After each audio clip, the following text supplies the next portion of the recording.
Merry Christmas to everyone. The theme for today is how families should live together.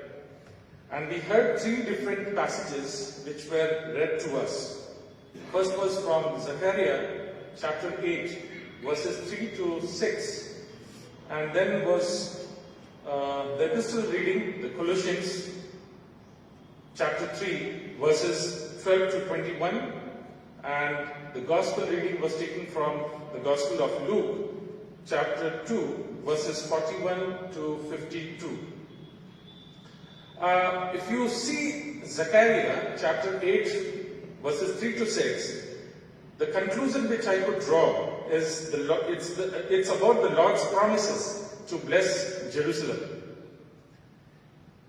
In the troubled times, usually the very old or the very young are the first to suffer and die. And we could see in this pandemic thing also. The city of Jerusalem will be rebuilt. That's what the Lord is saying. Making it safe for all elders and children. God's people don't live on explanation. They live on God's promises. And another point which I could figure out from there is Christ will reign in His kingdom both on earth and in heaven. This is what Zechariah from the read passage says. Now I will, out of the two, I will just brief you about Luke also in his writing, chapter 2, verses 41 to 52. But my focus today would be in Colossians, what Paul wrote. In the Jewish tradition, as mentioned in the Old Testament, there were three major feasts in the Jewish community in Israel. First was the Pesach, the feast of unleavened bread, or the Passover. The second, Shavuot, Pentecost, you can say, the feast of the weeks. And Sukkot, in Hebrew, Sukkot, the feast of booths. Each of these feasts have their own unique theological significance for the Jewish community. Now, Joseph, Mary, Jesus, and others traveled over 150 kilometers at least from Nazareth to Jerusalem during that time. If you Google search now, this distance is given now, where you have the highways and the roadways. But that time, it will be like desert and forest and wilderness and all that. And they traveled from Nazareth to Jerusalem. They traveled in caravan primarily to secure themselves from the robbers and Philistine attack. Women and children were in the front of the caravan, and adult men were usually at the behind, just to have that strategy to protect themselves from any attacks and robbers. At 12, although Jesus was considered an adult, but he could be anywhere. He was just the borderline, adult or child. So he could be anywhere in the front or in behind. In the front with Mary or behind with Joseph. Joseph thought Jesus was with Mary. And interestingly, Mary thought he was with Joseph. And after traveling one day long, when they were returning from Jerusalem to Nazareth, they discovered that Jesus is not there. They went back, means another day, 2 days now. And they looked for this baby Jesus and not for the man Jesus. It took them 3 days to find him, and they found him in the temple. So probably for 5 days, Jesus was not there with the parents. What would have been the discussion in the temple court? This even I pondered. What was the discussion going on with the church leaders, temple leaders, the religious leaders, and the people with all the authorities and all that, and this young boy of 12? They discussed on Torah, the Pentateuch, the law, and the judgment. They must have discussed on the coming of the Messiah, as the Messiah had been prophesied and was being expected. Jesus thought would have been full of wisdom and messianic, as he is the Word, the Lord himself. He is the Messiah himself. For the first time, Jesus proclaims about himself as he was the Son of God. Although Joseph and Mary knew that Jesus was God's son, they did not understand what Jesus meant by saying, "My Father's house." Jesus brings a contrast between your father and my father. If you see Luke chapter 2, verses 48 and 49, it's very interesting. Mary charges Jesus or complains. She was anxious. She was worried about Jesus after 5 days or 3 days. And she says, "Your father and I have been looking for you." And Jesus' reply is, "I'm in my Father's house." So there's a contrast.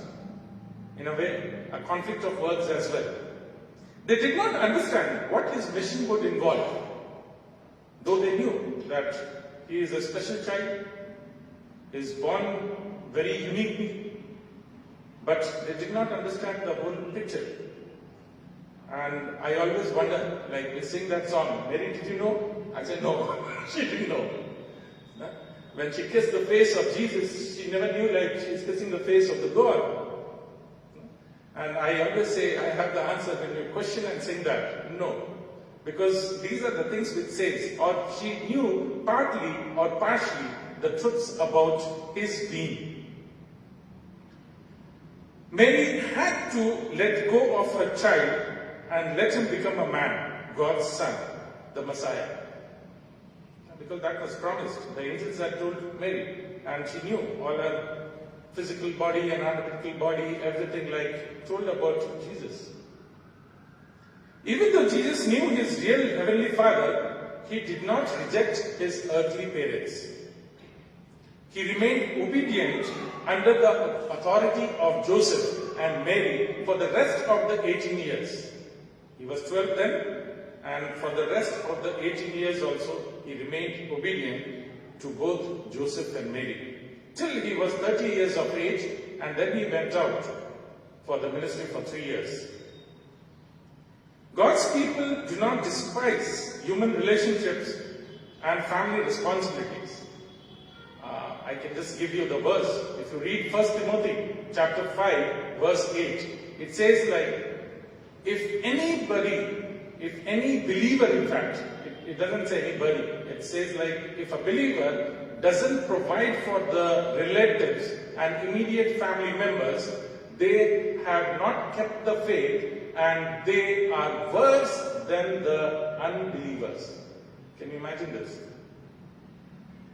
So that's what the word says to all of us, that we need to provide for our relatives and for our family members. And if we don't do that, we are worse than the unbelievers. If Jesus, the Son of God, obeyed his earthly human parents, then how much more should we honor our family members? That's one question. Now I come to Colossians. And Colossians chapter 3, verses 12 to 21 was read to us. But if you read a little earlier verses, say like in chapter 3 itself, verses 1 to 4 talks about seeking from above, seeking God's will. Verses 5 to 11 talks about putting off some things. And these verses we heard, and I will expound a little bit on that. But if you see the entire letters of Colossians, the first 2 chapters talk about what Christ has done. And chapter 3 and 4, there are only 4 chapters, it talks about what Christians should do. Now, put off, now that's the phrase. I see a number of translations, and I see NIV, NSV saying clothed. Clothed. No? Clothed. You dressed. But rest of the translations King James versions and many other, New King James Version, NASB, NRSV and all that, it says put off and put on. The phrase that comes in this chapter or the passage of our focus. Put off the grave clothes of sin and the old sinful life. This is what verses 5 to 11 talks about in the same chapter, chapter 3 of Colossians. And then we see put on. The word is very interesting actually. Therefore, put on. The phrase therefore, put on. When the word comes therefore, I always question wherefore. Where from? Then you have to read behind. What is the context? Why it is being read? And what is being said? So therefore, put on the grace clothes of holiness and new life in Christ Jesus. When you go to the market, especially this time, I was not able to walk also. I had to leave my car in the hospital. I thought of taking the tuk-tuk, but somebody gave me a lift on the bike, and I had to go to the main road and banks and all that. And even the bike can't move, and so I decided to come off the bike and then walk, and I'm not able to walk. Now, it's so jam-packed. But if you go to the market, what you see, one of my seniors, he used to say, he is Dr. K.O. John in Christian Fellowship Hospital in Odinchatham. He used to say, if you go to the market, you see only two things. You may have a long list of things, clothes, food, this, that, cars, and whatever you can think of. He says, there are only two things. One is what to put on, what to put in, and what to put on. Yeah. So, that is what we are mad about. What to put in and what to put on. And Paul understood this, and he says, put off and put on. So, suppose like I say, this morning, you were all in your night suits, whatever, maybe I was just in the boxers and the t-shirt, and you may be in the nighties or whatever, you love your dressing for the bed. Unless and until you put off those, you can't wear what you are wearing now. Everybody took time to dress up, and this is special occasion. Choices dress, new dress. So what you are actually putting on, the clothes, are external.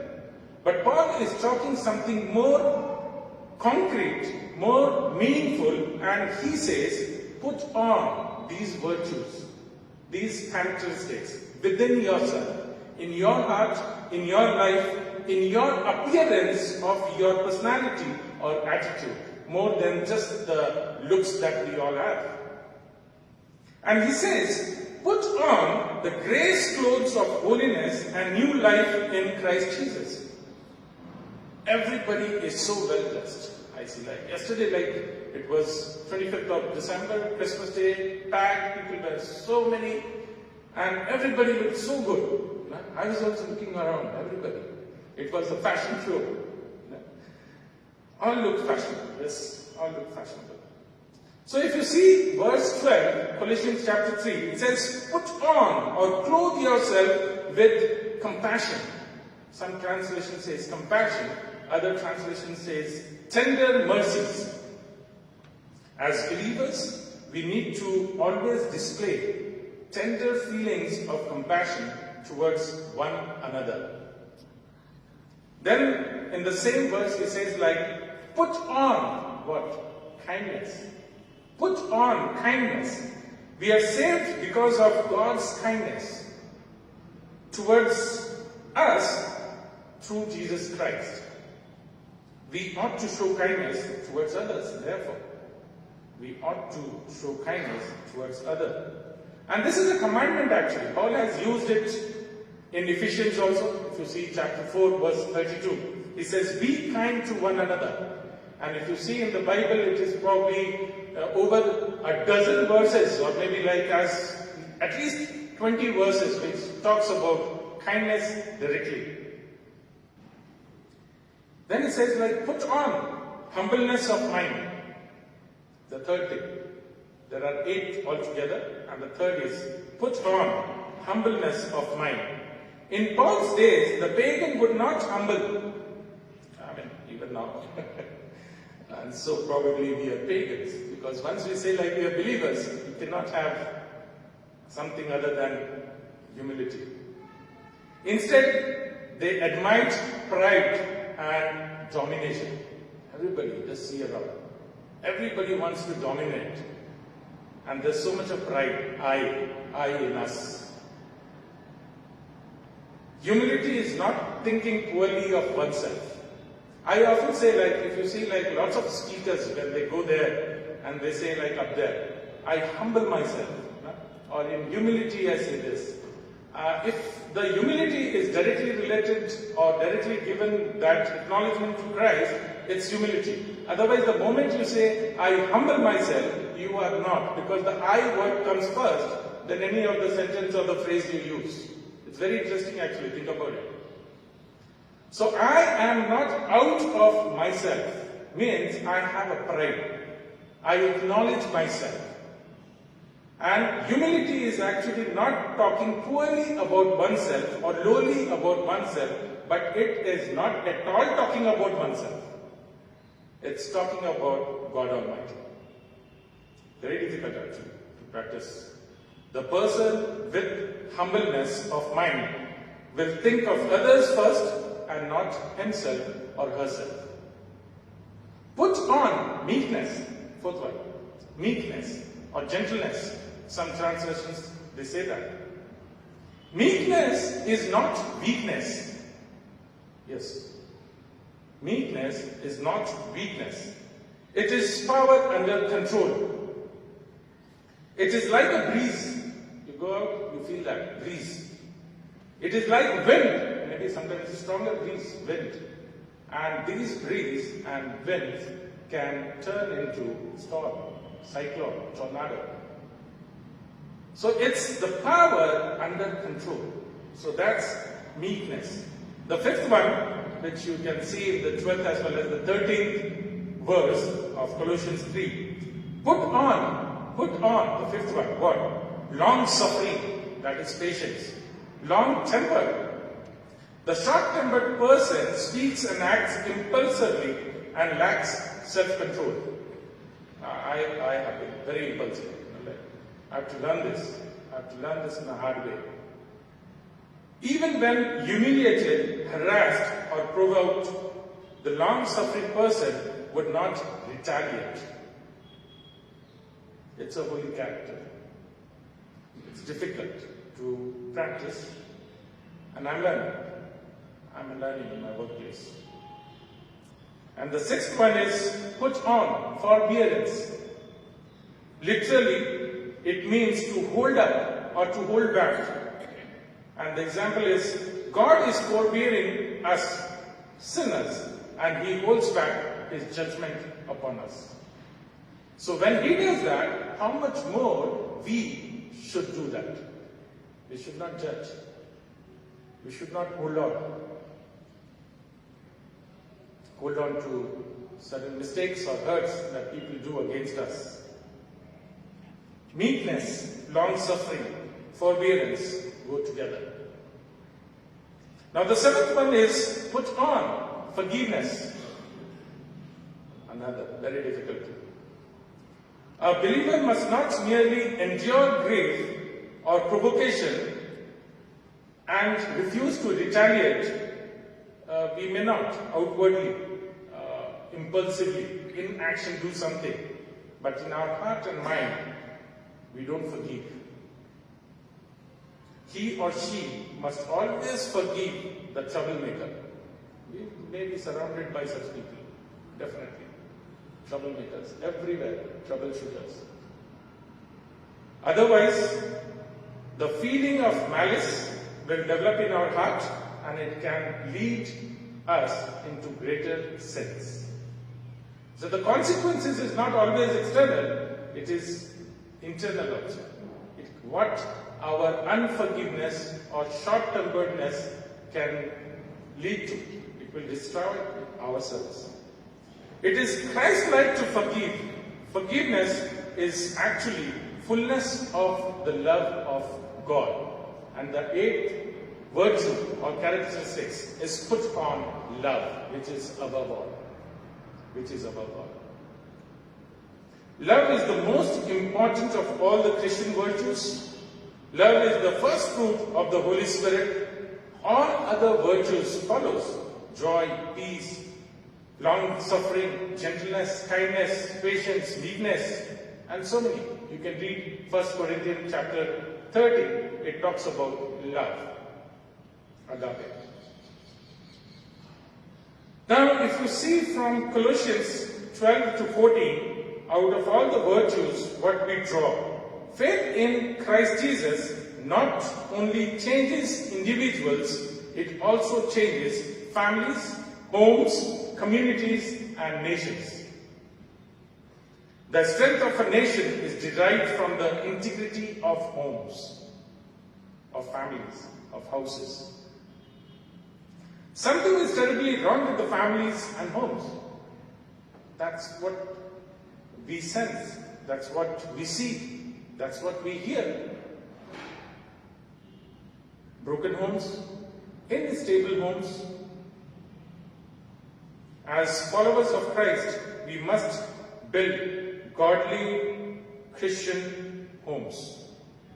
So Colossians, if you read a little further, that is the 15th, 16th and 17th verses, once you have put on such characteristics, compassion, kindness, humility, gentleness, patience, forbearance, forgiveness, and love, go out and proclaim Christ-likeness.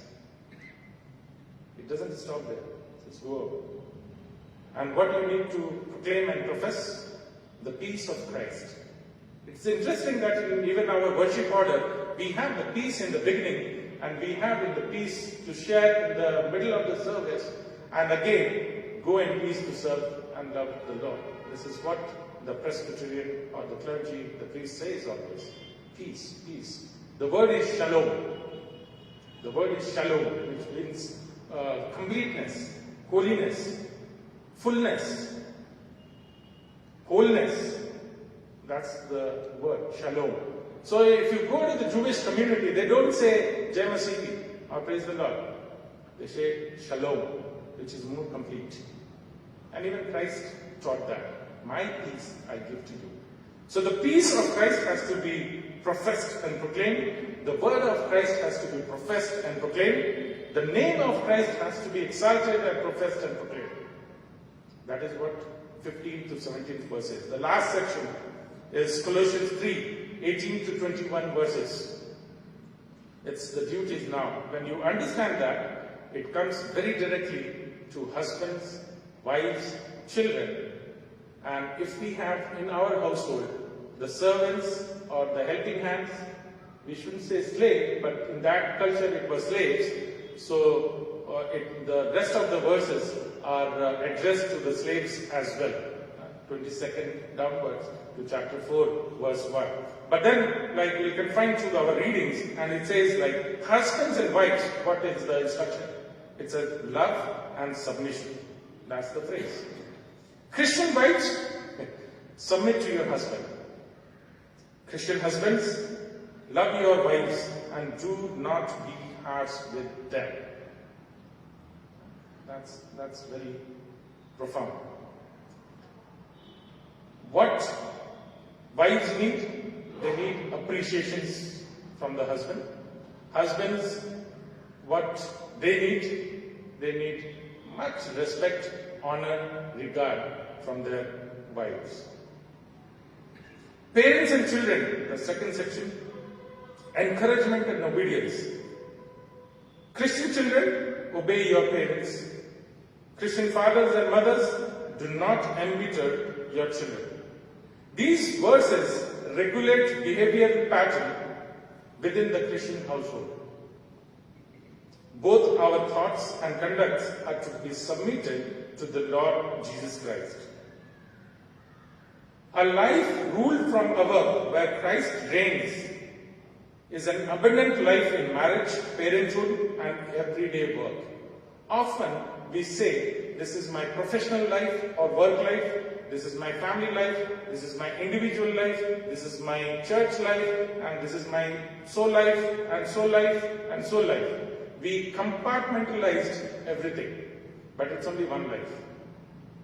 And often I see or even heard in many meetings, speakers, they give a kind of linear hierarchy of what it should be. So God first here, then family, and then work or ministry, something like that. Linear. You will always struggle. You will always struggle. Because the tension is so much. But what the Bible talks is Christ-centered understanding. So Christ is in center, whether you draw the inner circle of being with the family or the work or whatever, it has to have that connection and that force directing centripetally towards Christ. Every person is to serve God first, even if the work is not well understood. How families should live? That's the theme, that's the question for the day. Husband is a leader of the family, he has to provide for the family. And we saw the verse also. A person who doesn't provide for the family is worse than the unbeliever. And it may not be always the monetary needs, but it should be the social, emotional, intellectual, theological needs that a husband needs to provide to the family. Wives ought to be the strengthening support. Means in the family, of course, they are the backbone and they have to reinforce what is being learned together or what is being done. Wives has to be the strengthening support. Children are a bundle of trust placed in our hands by God. They don't belong to us, they belong to God. So we need to inculcate the values as parents upon them as if we are just the stewards, surrendering them every time in the hands of the Lord, because they belong to Lord. And the Lord will make them the kind of person that He wants them to be, and He will use them as per His missions and ministry. Therefore, we ought to train up our children in the way God wants them to be. Every child should be taught from the very first about God and true worship. Now, when you look around, age 6 of a child to 16, what they are?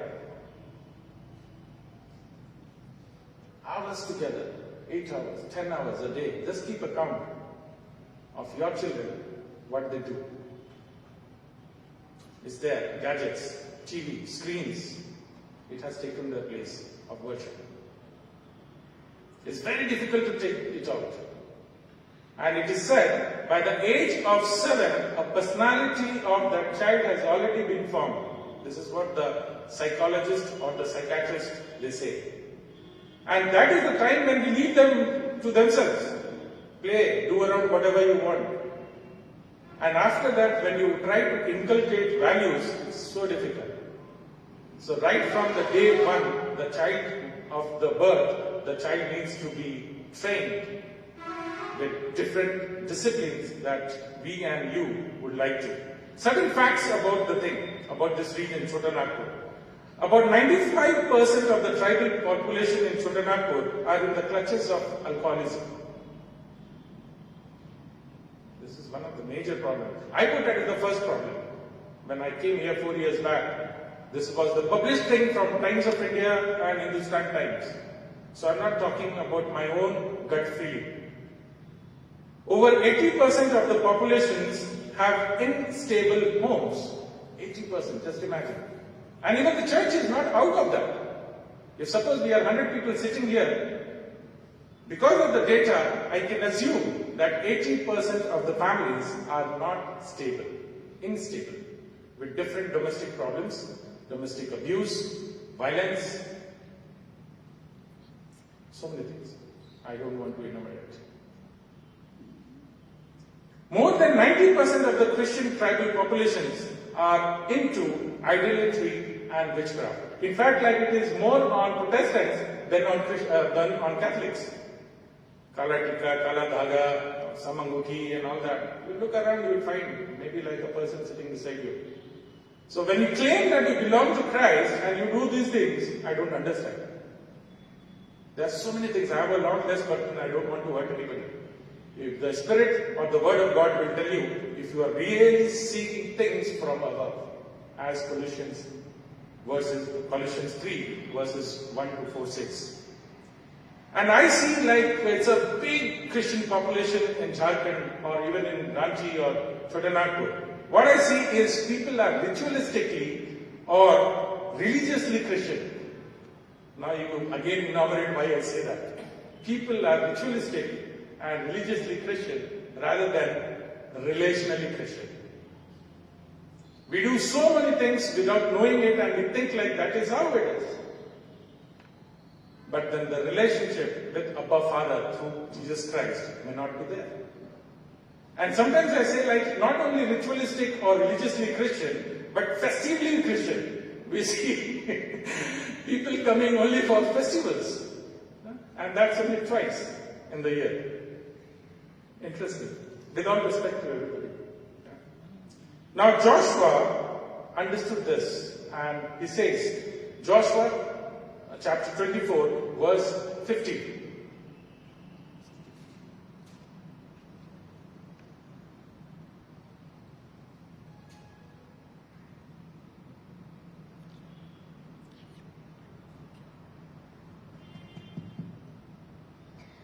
Joshua 24 verse 15.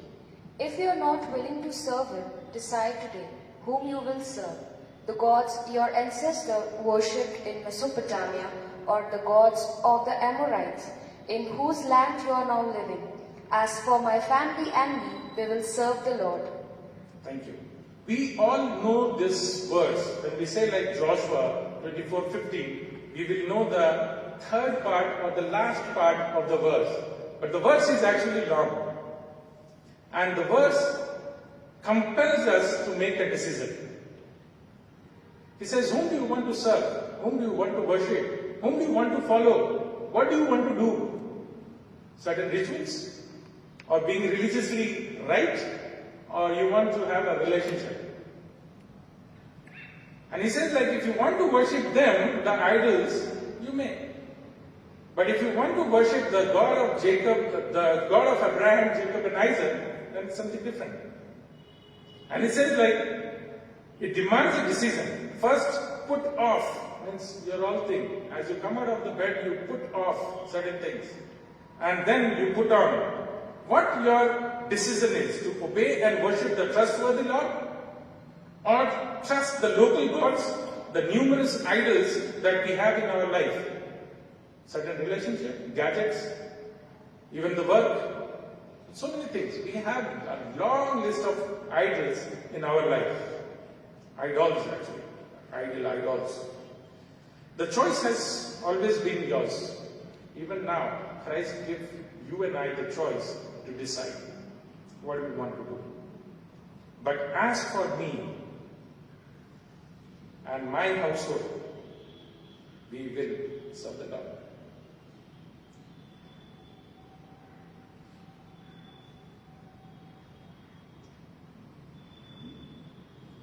What it? Mother Teresa says, a family that prays together stays together. I've seen these quotations in many walls in the houses also. I paraphrase it and I say, a family that prays together and eats together stays together. It is very important for us to have a family prayer time and at least one meal a day as a complete family, the members staying in one house every day, at least one meal. Morning time, it is bashi-bashi, you go out. Lunchtime, you don't come home. Dinner at least. Plan it in such a way that it suits all the members of the family, whether at 8 or whatever time, but eat together and have a conversation there. No gadgets while eating. Live a Christ-centered life. Jim Reeves, I hear Jim Reeves Mr. Emmanuel Sanga is a fan of Jim Reeves and he puts his good system on and we enjoy the music. Especially the Christmas time and all that. Jim Reeves. He says, only one life will soon be passed, only what's done for Christ will last. We have only one life. This will soon be passed. I was gone last year. And I was gone so many times in my life, if you ask my testimony and history. In Gujarat was the turning point. I had earlier worked in central government, state government, United Nations. And when I was trapped in the Bhuj earthquake in 2001, 26 January, 8 o'clock in the morning, I was trapped in this earthquake and I was waiting for the entire building to collapse on me and crush me.